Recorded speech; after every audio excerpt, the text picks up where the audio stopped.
you ready to see me? Ooh, nice office. I especially like the prints you have on the wall. What artist is that? I'm not familiar with them. Kozu? Never heard of them. Yeah, I guess they are kind of relaxing, the shapes floating all transparent. How'd you come across him? Very nice. Well, I studied art and theater and singing. I couldn't pick, so I just studied them all. I painted in oils. I'd never painted in oils before, and I had this great opportunity to work with an established professional artist, locally established. Tony Drogi. He was a character, but he was a good teacher. Eccentric, mercurial. He always wore a tie and a very white painter's smock that was always clean, never had any paint on it. I don't know, maybe to fulfill the stereotype. He had a very round head, very small, and he wore a beard, a Van Dyke, I think it was, probably to give his head more angles. I mean, he'd know what worked compositionally, right? Yeah, it is. Give himself a better chin. Well, it worked because one day he shaved it off and his head looked like a cantaloupe. We all laughed, made fun of him. He had a good sense of humor. I mean, he had to know, right? So he had a receding hairline, and he would gel back his black hair so it was plastered against his head. What can I tell you? Cantaloupe. This is my first visit with this therapist. I'm going through that tedious interviewing process where I say how I am, I list what's going on, and I help them get to know me in about 50 minutes. It's like speed dating on steroids. You know, you're not the first therapist I've ever seen. In my lifetime, I've probably been to maybe 10 different therapists, interviewed even more, so this isn't new for me. I've been depressed all my life, since I was a child, so I've been down this road a long, long time. Major depressive disorder. That's what the DSM-5 calls it now, right? The Diagnostic and Statistical Manual of Mental Disorders. I have a mental disorder, surprise, surprise. I'm sure you would have figured it out. Why am I so nervous? I've done this a bazillion times. I should have the spiel down by now. I thought that maybe I could get to try a new therapist out. You know, when you're meeting a new therapist, it's kind of awkward. So I appreciate you spending this time with me.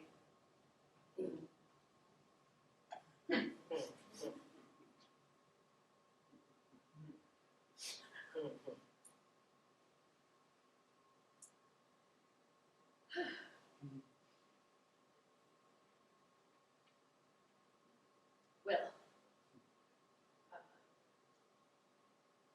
I actually spoke to a number of therapists on the phone before I got to you. Each one of them said that they weren't taking new patients, but that they knew someone who might, so they passed me along. So here I am with you. Mm-hmm. Oh, yeah. I guess I did say that. Oh, I'm sure they don't want to be responsible for a possible suicide patient. But you are. You're okay with it. Really. Why? Oh, I guess that's courageous of you. Is that the right word? Very caring.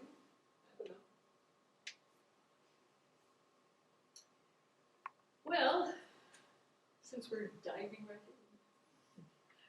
in, I'm very depressed. Duh.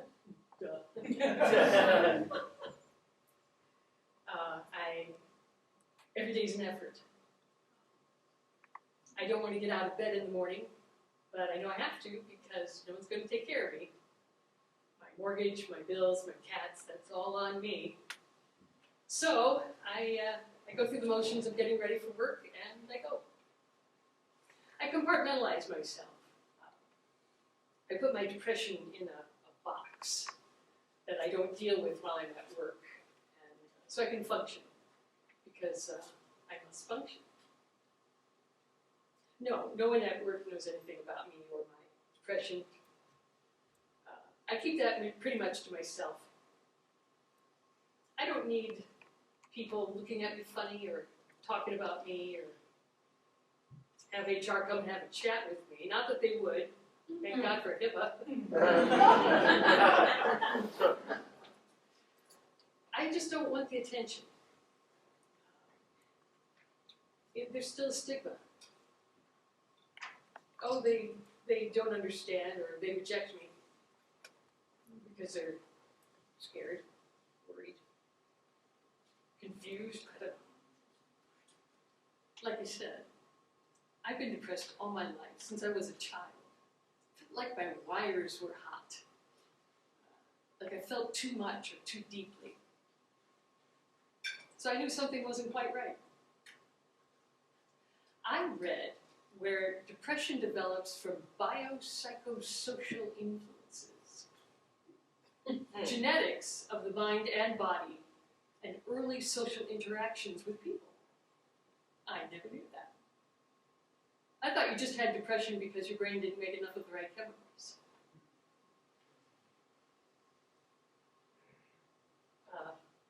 My mother thought I had abandonment issues.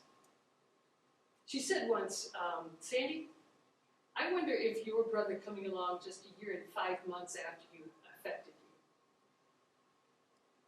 I think she was right. She was very intuitive. Mom was a lot smarter than we gave her credit for, and she was very, extremely intuitive. So, here I am, a baby, and along comes an infant who needs just as much help, if not more. I'm sure my dad helped out, but baby wants its mother, right? So I have abandonment issues. I mean, it's so cliche. Doesn't everybody have abandonment issues to some degree? Yes, I know, we're not talking about everybody else. I appreciate that.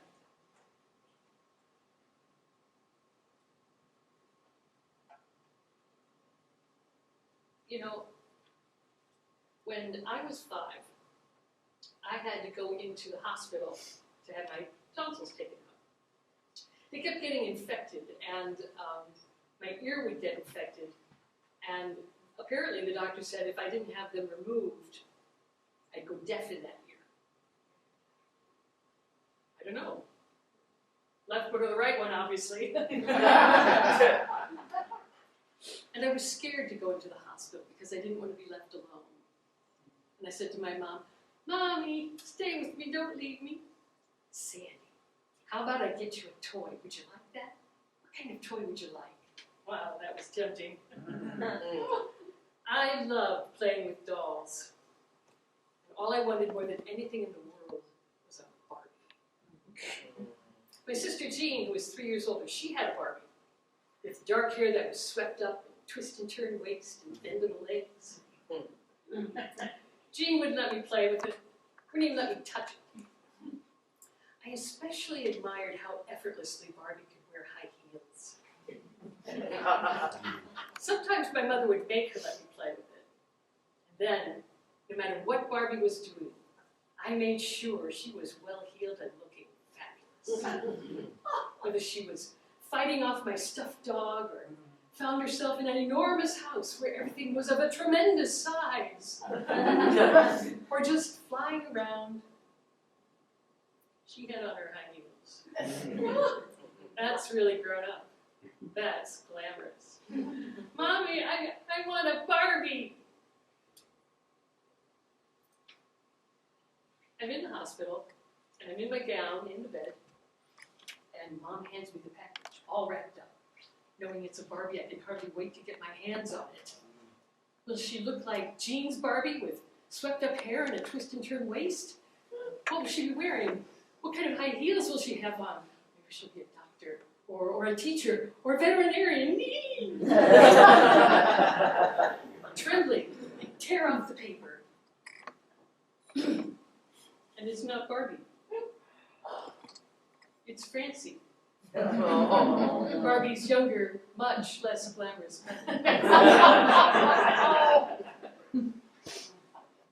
Francie doesn't have dark, upswept hair. She has mousy brown hair in a flip, like Marlo Thomas and that girl. Her eyelashes are painted on. They don't stand out from her face. Her lips are peachy colored, not cherry red. Her eyes are wide open, innocent and naive, not the sophisticated look of disdain and disinterest on glamorous faces. Small bust, slim waist, slim hips, not the busty, cinched-in waist and long legs of a doll that had its origins as a German fetishist party thing.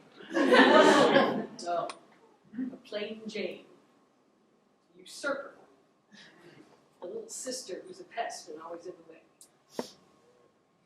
How could I possibly project my fantasies onto Francie? She can't even wear high heels.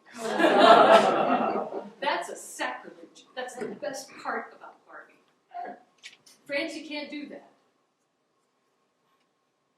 But I tell my mom, I love it. I can barely look at Mom, afraid of what she'll see in my face. I'm trying not to burst out crying. I'm lying to my mother at 5 years old because I don't want to hurt her feelings. I know she thought she did the best thing. I know my mom. She's the goodest, bestest, nicest mom in the world. But my head's in a whirl. What happened? How did the communication get messed up? What went wrong?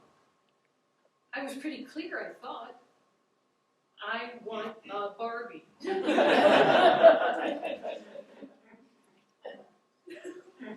Maybe they ran out of Barbies. I'm crushed.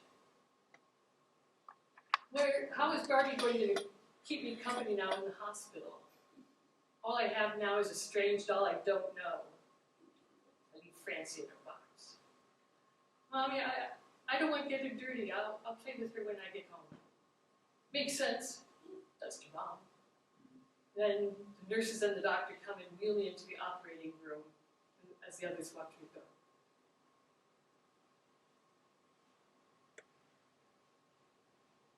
After the operation, I wake up, and it's the middle of the night. It's cold and dark, and silent, and I'm alone.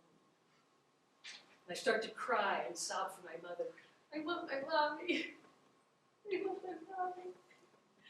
The nurse who's in the room with me tries to calm me down. Sandy, your mommy will be back tomorrow morning when she comes to pick you up. I don't care. She's not here now, and I'm terrified out of my skull. I want my mommy! I want my mommy! And I'm wailing so loud and crying so hard that I start to cough. And I cough up blood, which frightens both me and the nurse.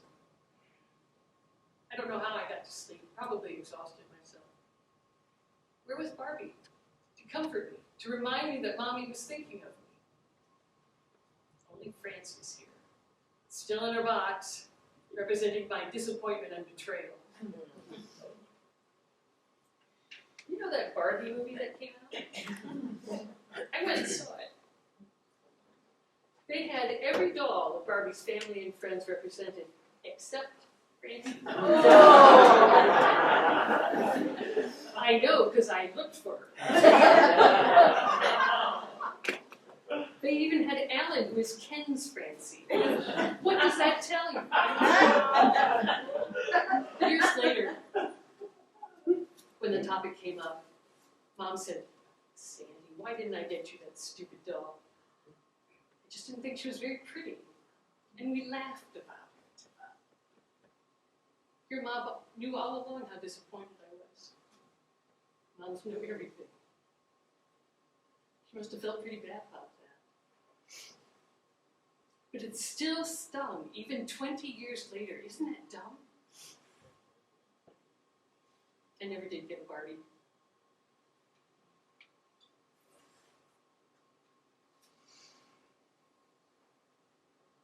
Everybody's traumatized. If someone was ever a child, they're traumatized because children don't have the life experience to know how to deal with things. So everything is life and death. It's the nature of the beast. Do you know you have a stain on your carpet? Yeah, you've never noticed it? I would have the building come and clean it up. You'd probably pay a lot of money to rent this space. Okay, fine, I was traumatized. Now I'm over 60, and I'm sick and tired of being traumatized. When does it stop? Oh, that's very reassuring. You mean this goes on until I die? That's excellent information. It helps me in my impending decisions as to whether to kill myself or not. No, I won't promise. If it brings me peace, and I truly believe that's the only way I can get that peace, that's up to me. Look, I'm too much of a coward to kill myself. Do you know how hard it is to kill yourself? How wrong it can go? End up a vegetable or a paraplegic, dependent on someone to take care of me for the rest of my life? What do I do then? I once considered hypothermia, but I thought, it gets so cold. And then I thought about starvation, but I get so hungry. I actually thought these things. I'm ridiculous. Well, I am hilarious. I have no plans to do anything as a right. My family has this terrible longevity thing on both sides. Both sets of grandparents lived into their 90s. Why the hell would I want to live that long? Most or all of my friends dead, maybe my siblings. Be all alone. Everyone says they want to live a long time, but do they really think about it? I'm ready to go now. Maybe my depression will give me a heart attack and send me on. Thinking about suicide acts as a pressure release valve for me. Sometimes I feel very lost and alone. I feel like I'm trapped. I think there's no way to escape the pain, and I start to panic. And then I remember, I do have a way out. I'm not as trapped as I think I am. And I feel better. Thinking about it gives me relief so I can keep going. As long as I've been around, geez. All the times I could have killed myself. If I'm still poking around after all these years, I wouldn't worry about me.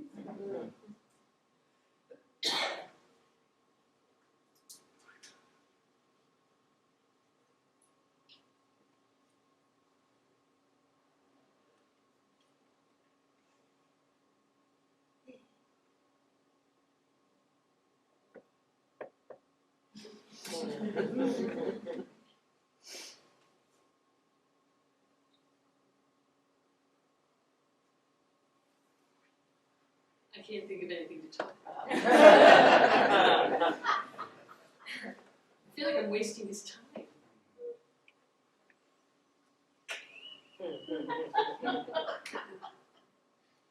I must be boring you. Oh, that's nice. So. Oh, it's fine. It's a job. Gotta have a job, so I got a job. I mean, it's a good enough job.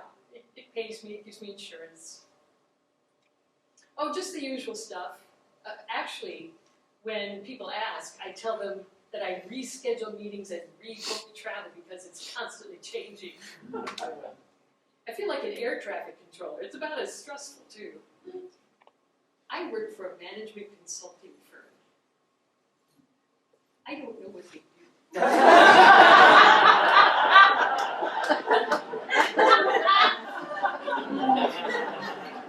I've been there 2 decades, and I have no idea what a management consultant does. I haven't been exactly curious either. I'm an artist. I want to go to work, do my job, support myself, and then I want to go home and do my art. They do try to inspire us from time to time, I think, to either give us a better workplace or get more work out of us. I'm not sure which. One time they were telling us, when we were working on our mandatory professional development plans we have to come up with for how we're going to improve our performance the next year, they said, make courageous choices.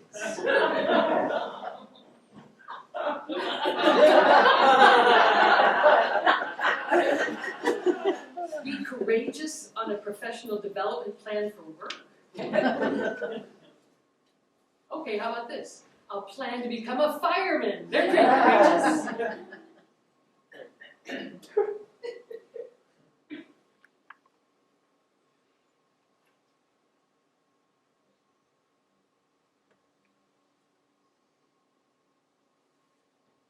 I never thought that at 60 years old,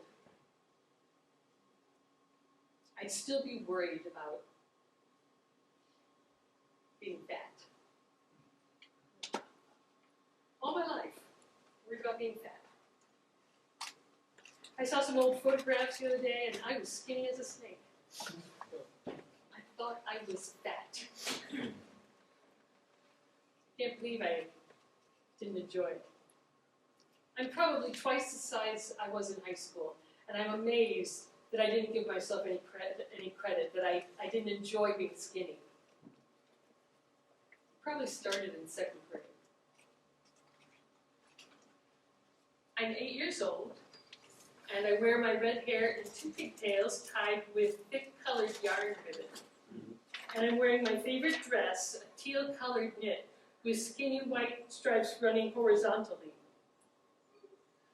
And short sleeves and a zipper up the back. Girls can't wear pants to school when I'm 8. The grown-up ladies, they don't wear pants either, just skirts and dresses. In the wintertime, we can wear pants under our dresses, but we have to take them off when we get to school. And dresses in the 1960s are extremely short. Only a thin pair of tights or a pair of white cotton ankle socks stand between a winter's breeze and my thinly clad bottom. And I'm in 2nd grade, and my teacher is Mrs. Clias. I think Mrs. Clias is 30 years old, but she's probably older. I used to think that when you turn 30, you die.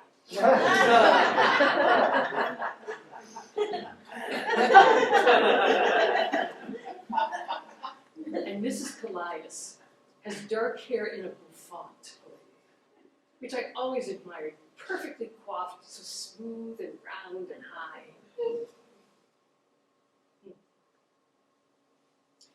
And she's probably short, because I come up to her shoulder. Like when you're a kid, everyone looks like a gentleman. She has a maternal bosom, a short waist, and appropriate hips. But she is a no-nonsense, direct kind of lady, with sensible heels, thick hose, and a proper rose-scented perfume. She often speaks of her Greek heritage, which she's very proud of. I don't remember what she said about it. Maybe something about spanakopita.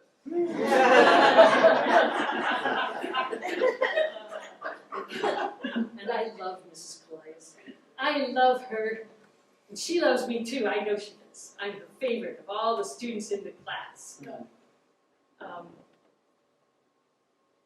And I'm teacher's pet, but it's because I'm a good student. I get my homework done, I join in class, and I don't cause trouble. And she makes sure that I stay busy and don't get bored, so I often get to do artistic things and special projects because I'm talented and gifted and get my assignments done fast and do well on them.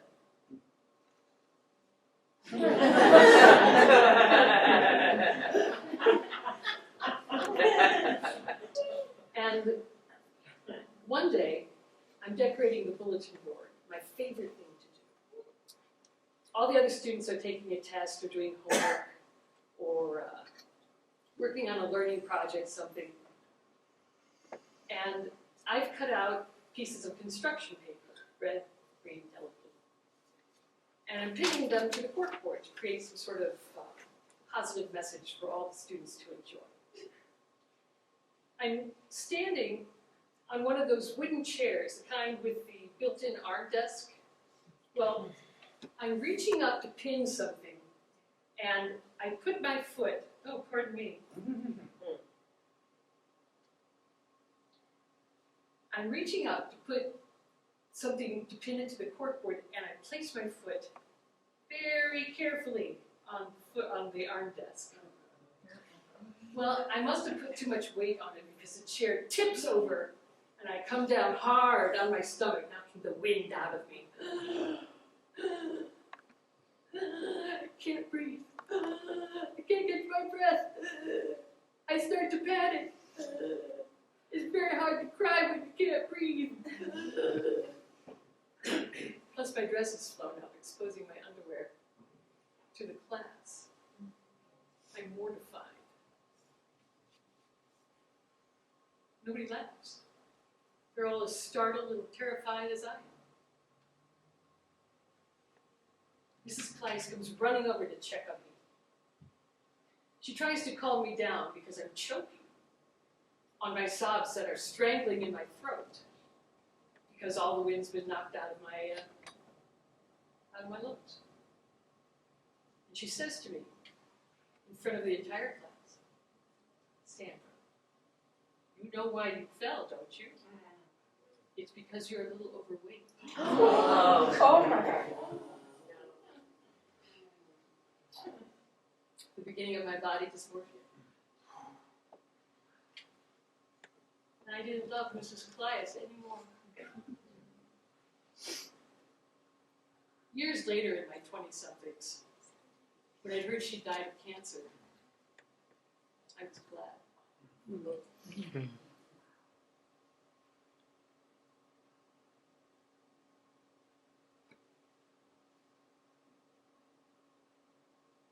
So, at 9 years old, I start working out, floor exercises. And then at 11, I start running. And for years, I run mile after mile, until in my 30s, my knees and feet can't take it anymore.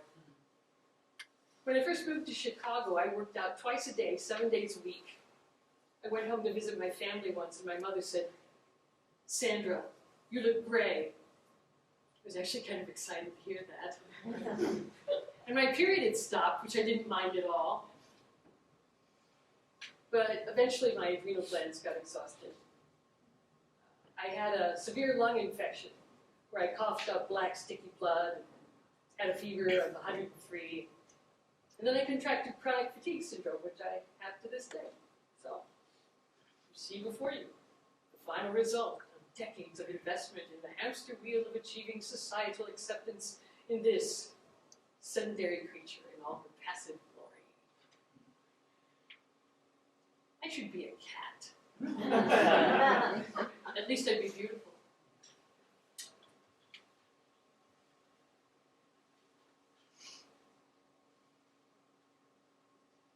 Could we close the window at least part way? It's a little chilly.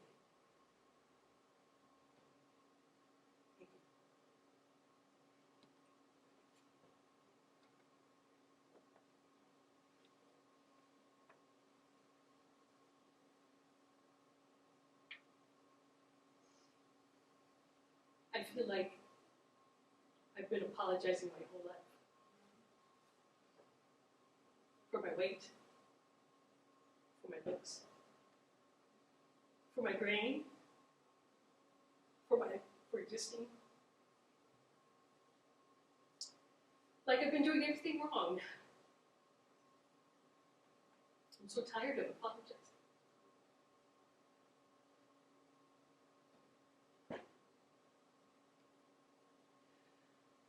Yeah, it's been rough lately. Not really sure what to do about it. Maybe my meds aren't working. Oh yeah, I'm on a whole cocktail of medications. Did you hear me rattling when I came in? I started on Prozac in 1989. I'm visiting my family, and I'm in a very bad place.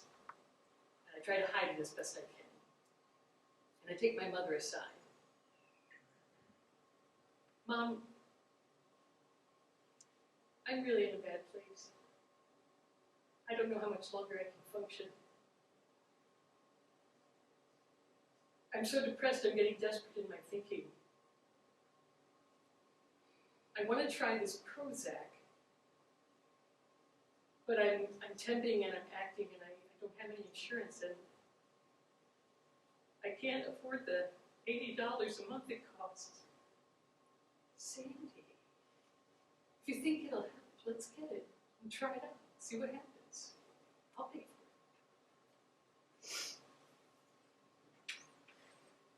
She never even questioned me.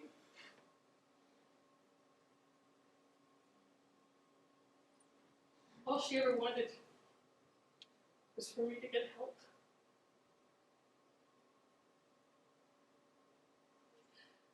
I probably wouldn't be alive if it wasn't for her.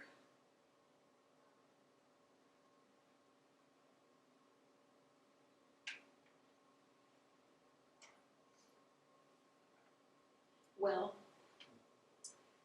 my regular doctor prescribes the drug, and I start taking Prozac daily, the lowest dose, and I wait to see if I feel better.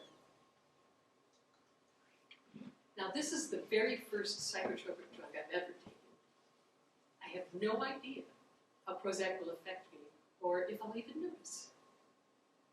And then one day, and I'll never forget it, it's like someone opened the blinds in a darkened room and let in a burst of bright sunlight.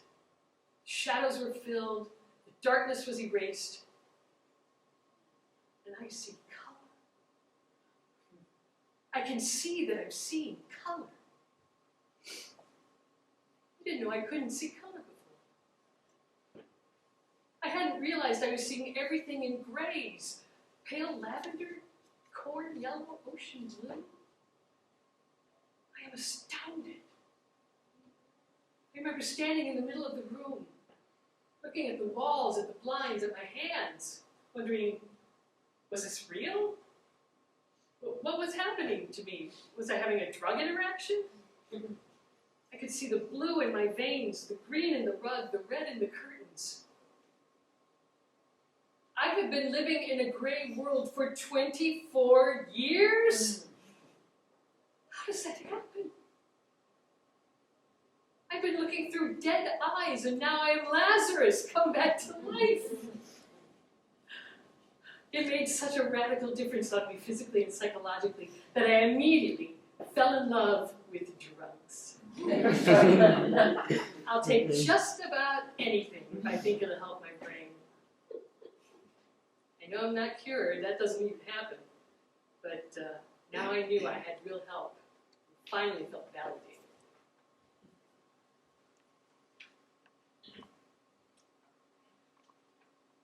Little did I know, my depression is medication resistant. So after a while, 10 milligrams of Prozac wasn't working. So we increased it to 20 milligrams, and then to 30 milligrams, and then to 40 milligrams until we were at the maximum of 80 milligrams and nowhere to go from there. We had to find a new, different drug, which frightened me because I trusted Prozac. It was my first love, my first savior. By this time, I had a psychiatrist, and she suggested I try a new drug, Cymbalta, at 150 milligrams. So I started on that. Now, I've never again had the kind of physical and psychological epiphany that I had with Prozac. To experience relief was more than acceptable. And then Cymbalta started to fail me.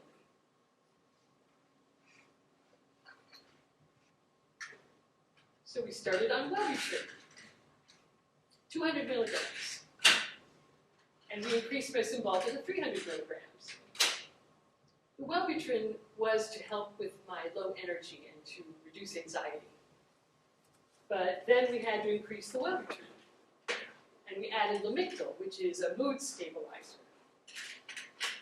And we increased my Cymbalta to the maximum of 450 milligrams, and then the maximum of Wellbutrin, and then the maximum of Lamictal, starting to feel like a science experiment. I'm not sure Wellbutrin is even working.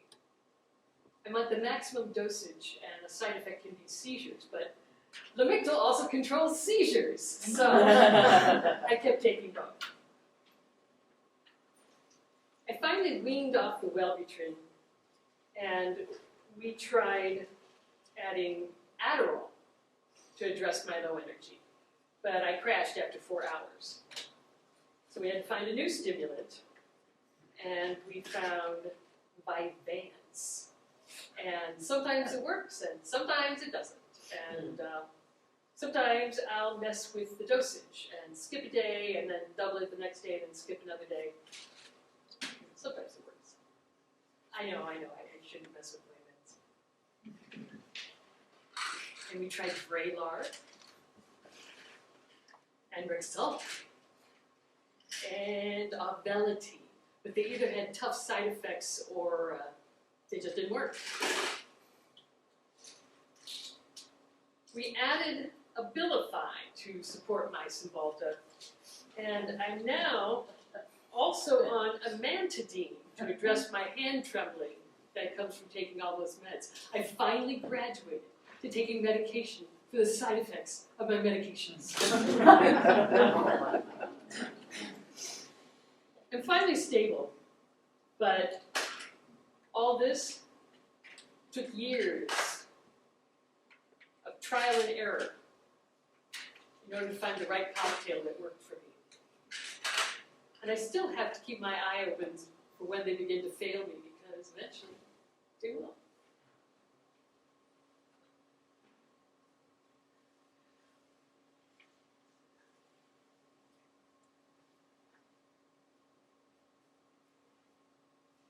When I have a depressive episode, I feel so alone. Like there's no one I can talk to, no one who can help me, no one who would want to help me. I don't trust people. They've disappointed me too many times, even those who profess to love and care about me. They're uncomfortable. It's too upsetting. Maybe they think they need to do something in order to help me, when what I need is someone to listen to me and help me not feel so alone. Years ago, I had a friend, Tammy, a work friend, and we became close. She confided in me. She told me about her father who stole her money so she couldn't go to college, about her dysfunctional family. And I listened to her. I even counseled her because I cared about her. And one day, I'm feeling very lost and alone. I'm in the office and I just can't shake these feelings of isolation and loneliness. And I think to myself, Sandy, you should trust Tammy. You've known her for 7 years, you talk almost every day, you're friends.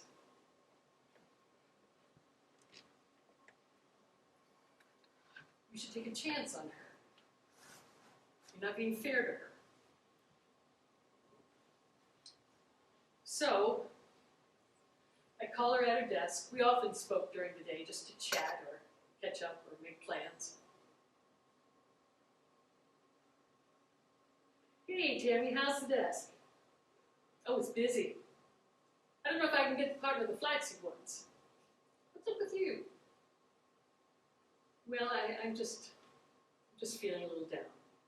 Oh, well then you better not come by me. Seriously, you might bum me out.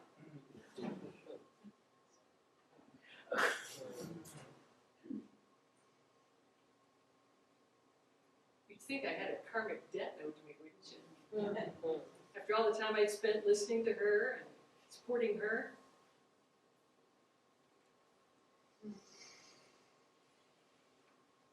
Oh, I knew the friendship would end eventually.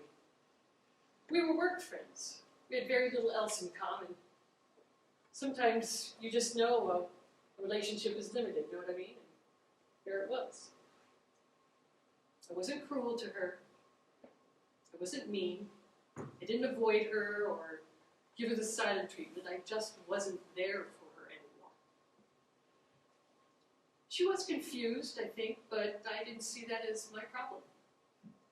At that time, I couldn't imagine she'd understand. Why should I waste my breath trying to help her know why she hurt me? Why risk rejection again?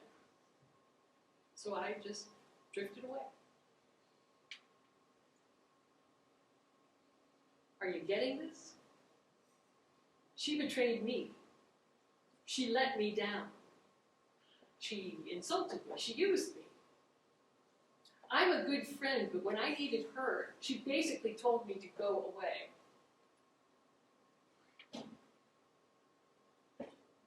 I wasn't looking for payback. I was looking for sensitivity and understanding from someone I thought knew me and was my friend. She flat out rejected me. I don't need people like that in my life. They take and give very little back and suck me dry. I'm right and I know it.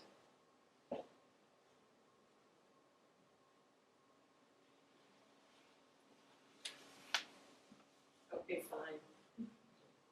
Obviously.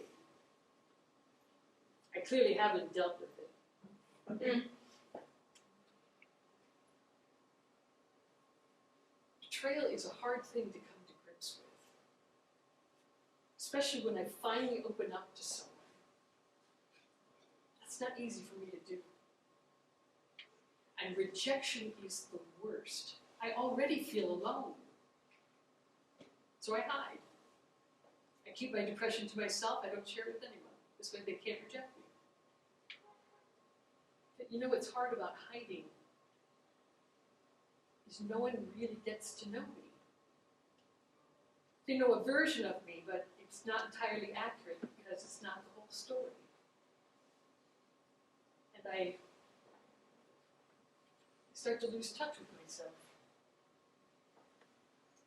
I become invisible.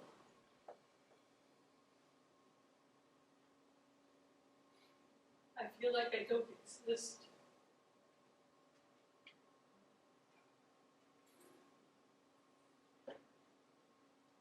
I like your throw pillows. They have a nice leaf pattern on them.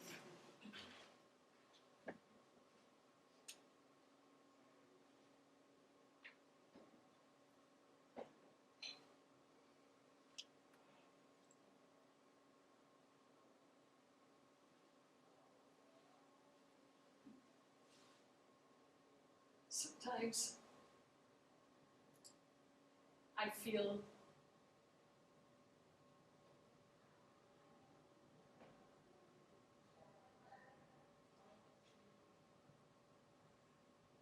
I think I must be easy to forget. Friends don't think I need help because I appear so capable and strong that it's all exoskeleton.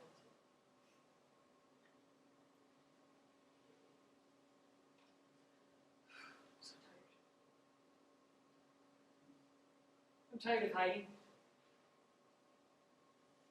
tired of accommodating people who can't deal with my mental illness.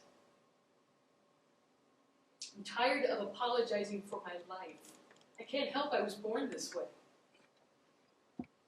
Tired of feeling like I'm broken. I'm not broken. I don't need fixing.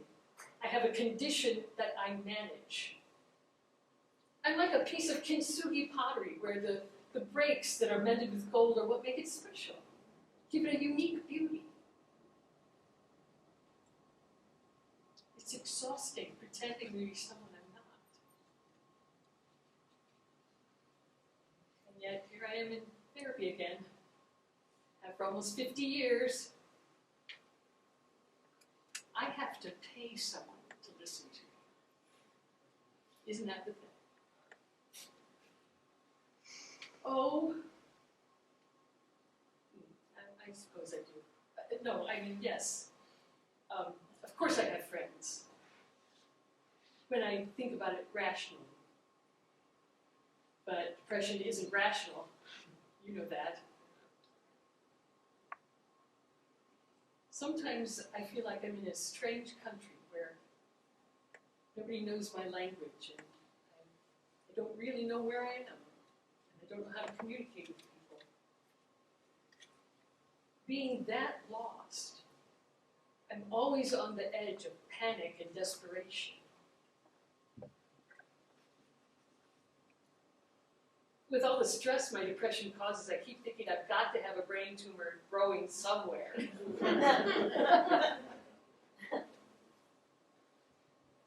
You know who you remind me of? Keith, my very first counselor. I met him when I was 16.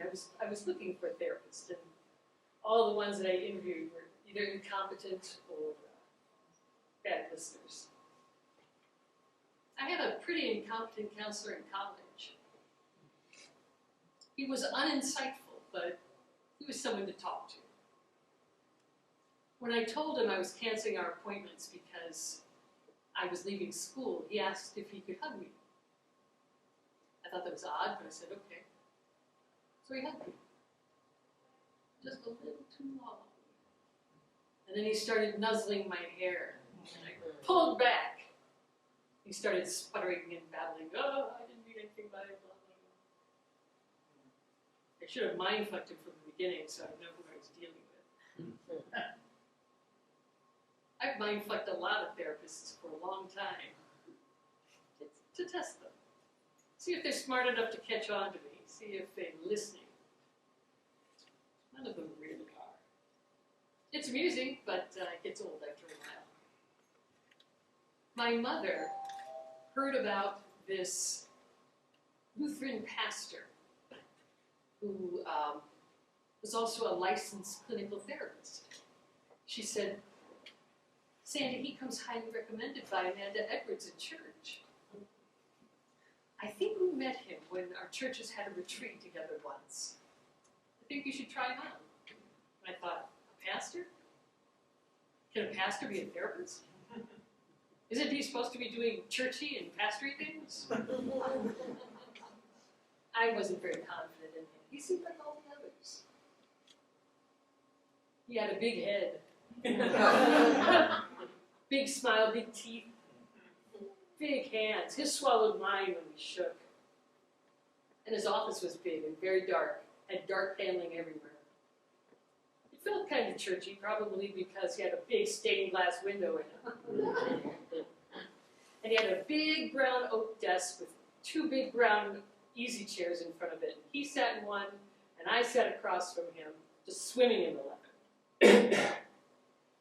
And I swear, I was so used to therapy hacks that I just started right in mindfucking. Oh, I acted disinterested, or like I couldn't talk, or wouldn't talk. And he put his pen down, and he looked at me over his glasses, and then he said, you know, we can either get something done, or we can stop this right now and not waste your time and mine. He was pretty smart. I called him my Sherpa. He was great. He was funny. Had a big, easy laugh. And I am hilarious, so we laughed a lot. And I cried. asked him if Jesus was real. And he said, in seminary, Sandra, we study that question. We don't talk about it with our congregation. That's not what they're there for. They're there for hope and reassurance.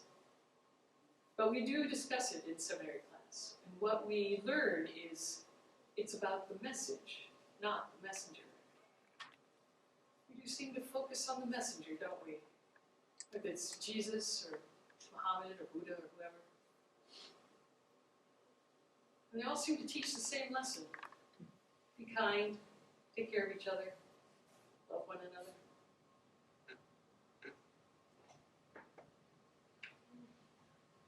Not really, no. I was raised Lutheran, but, and for a while I was pretty fervent. And then I started learning more about history of women, religions, of civilizations. And suddenly Jesus didn't make sense to me. And I got confused. Now I probably believe in aliens more than I believe in God. I lost my faith. And the crisis of faith is a terrible thing. You question the meaning of everything.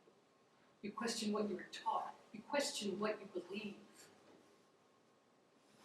Nothing means anything anymore. Nothing, and no one is in control. You're just free-falling. There's nothing to grab onto it. No one can help you because no one has the answers. And you find yourself alone in the cold, dark, silent universe. So what's the point of suffering so much? The unfortunate and economically challenged aren't noble. They're just unlucky. There's no such thing as fair, no such thing as justice, no reward for suffering. You just have a shitty life and then you have a shitty death. And it's all chance. Just the cards you're dealt. God had nothing to do with it. So suicide looks like a real option. End the suffering. Why not? What is the point of being so empty and lonely?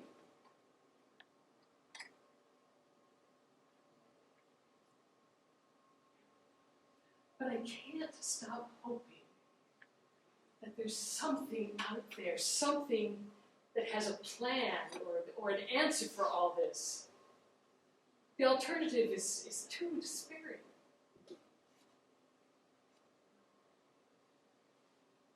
Life is suffering. That's what the Buddhists say, right?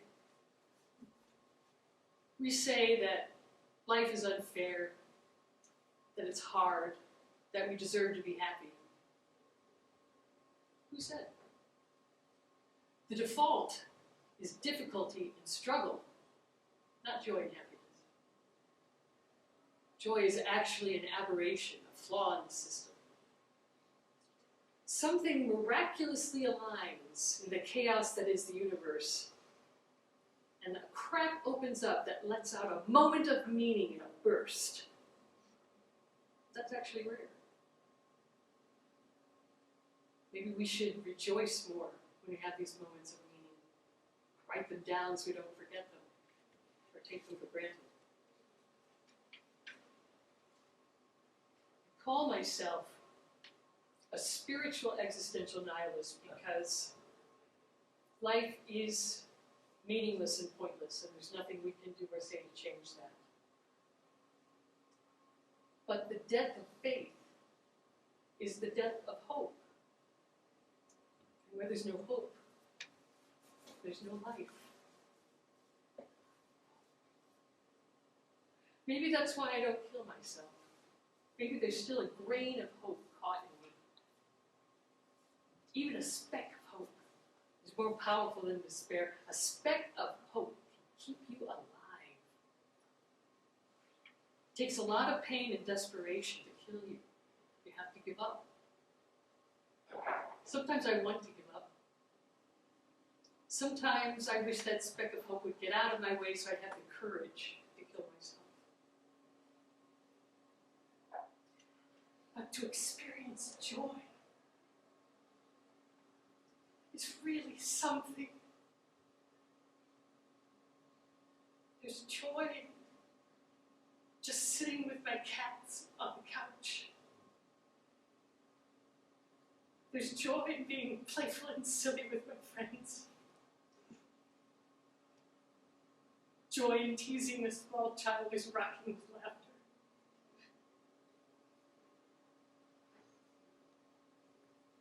Maybe I should wait until I've had my fill of joy, if that's even possible.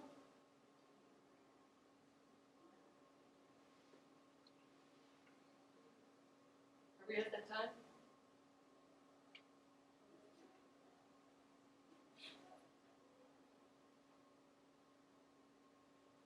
Great.